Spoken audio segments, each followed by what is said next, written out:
I'm Sharda Prasad, Assistant Professor at Azim Premji University.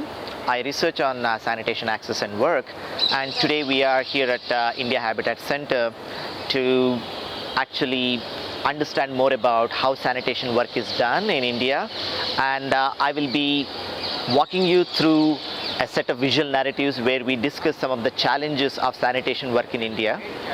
In India, sanitation work is particularly challenging, not only because the working conditions of sanitation workers is very degrading and health-wise very hazardous, but it's also tightly enmeshed in the caste system of India itself.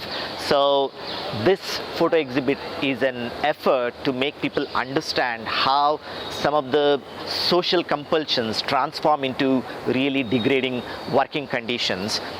With this photo exhibit, different visual narratives. So we will start with this particular worker, Somappa.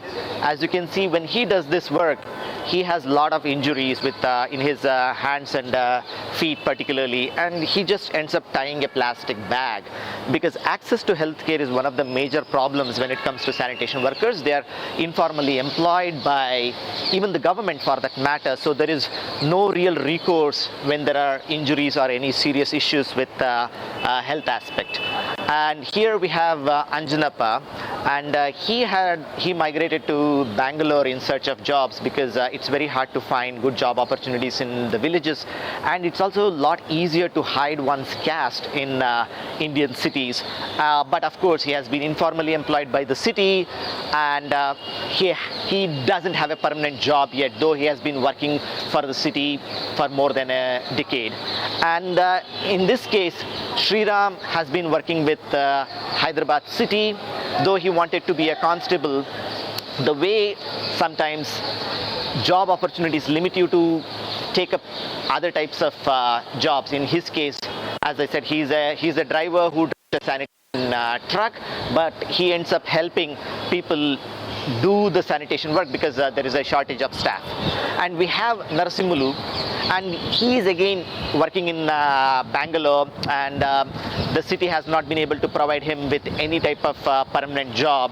Again, he continues to do this work for a long time, and since he has not been recognized as a sanitation worker, it's very difficult for him to benefit from any type of rehabilitation schemes. And we have Krishnappa. He is quite old, and he wants to retire soon, but on the other end, the sanitation work he has been doing for last 3 decades hasn't given him much money to save and retire. And this is a typical problem for very many sanitation workers. Not only do they have to work informally for the city, that too for like several decades, because they don't have good job opportunities, but also the type of working conditions is quite surprising if you think about it. So here we have Gangalappa, who has been employed by the city informally multiple number of times for decades. And once he had even had to walk through a large sewer to cut and bring out a large cow that was stuck in the sewer.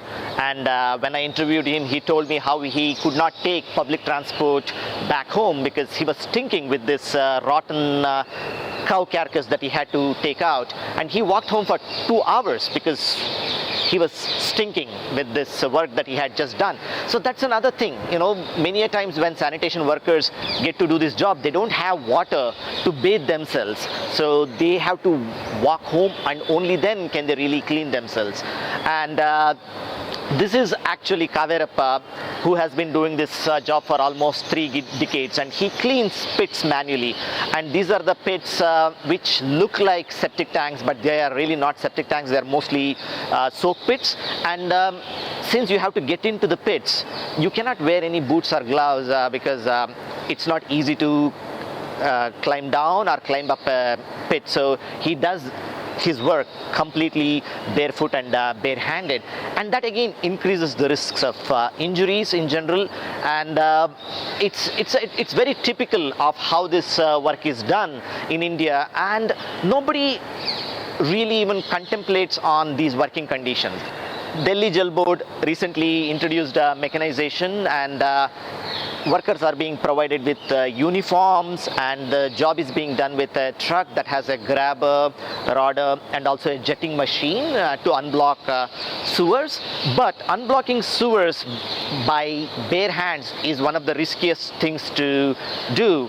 For example, we have here Venkat Swamy, who has been working for Hyderabad city close to 4 decades now, and he once almost died in a manhole with 3 other workers. He was very fortunate, but 3 of his colleagues died in that manhole, and he was hospitalized for almost 18 days, and it took a long time for him to recover. So deaths in sewer lines is one of the common things, and in this year alone more than 50 sanitation workers have died in the first 6 months.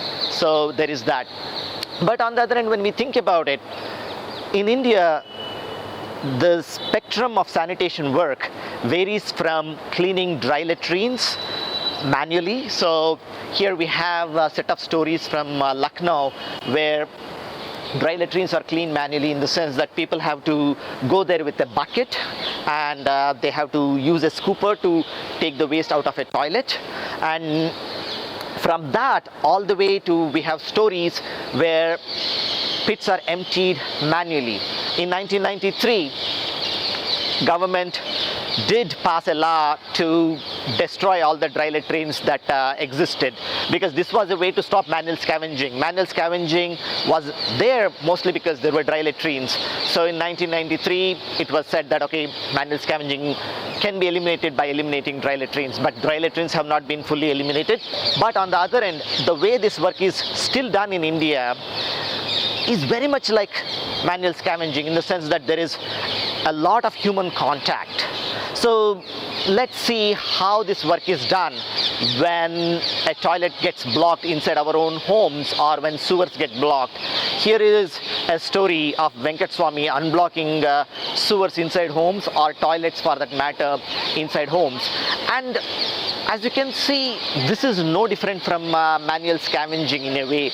The nature of the work, and also the risks that it exposes people to, and also the helplessness of it all. He's not wearing any safety gear, he's working inside homes, and he's getting exposed to all these health hazards.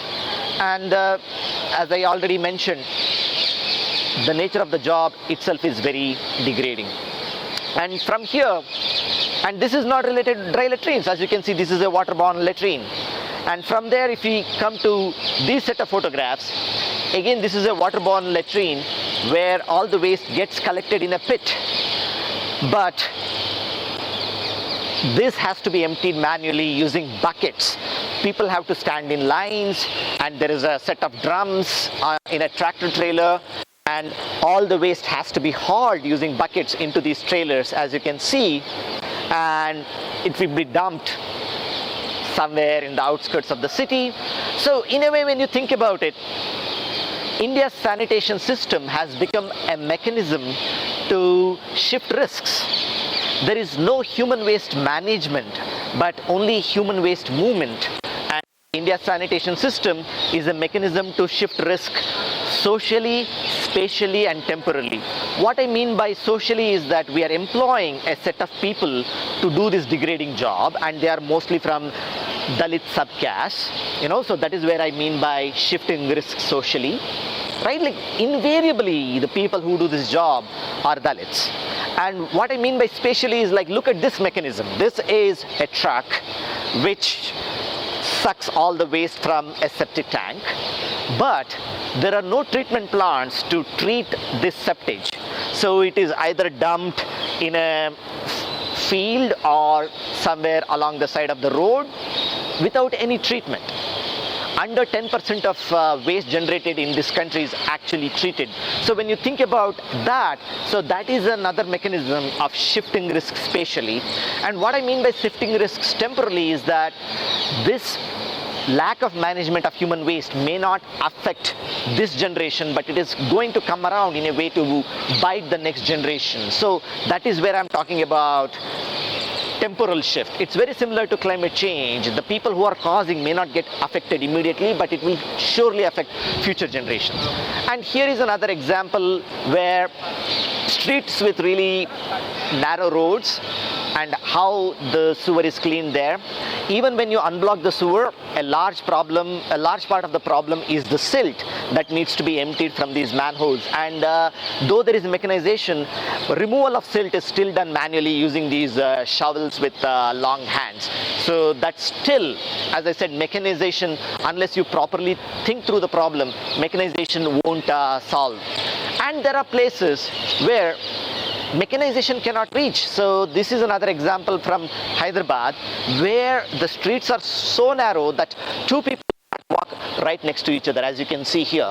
And when sewers here get blocked, there is no way trucks can reach them. And here, of course, they have to be unblocked using a set of rods, and also you tie knots around a large rope and you use that to unblock it. So that challenge. But Delhi, on the other end, has been trying to bring in mechanization into its work. So this photo set is an example of that, where how mechanization can be used in an urban area.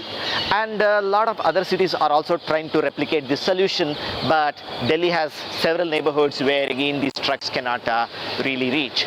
So in a way, coming back to the challenges of sanitation workers, at one end in India we have the issue of caste and how people from specific castes are condemned to do it, and the solution has been more about bringing in mechanization.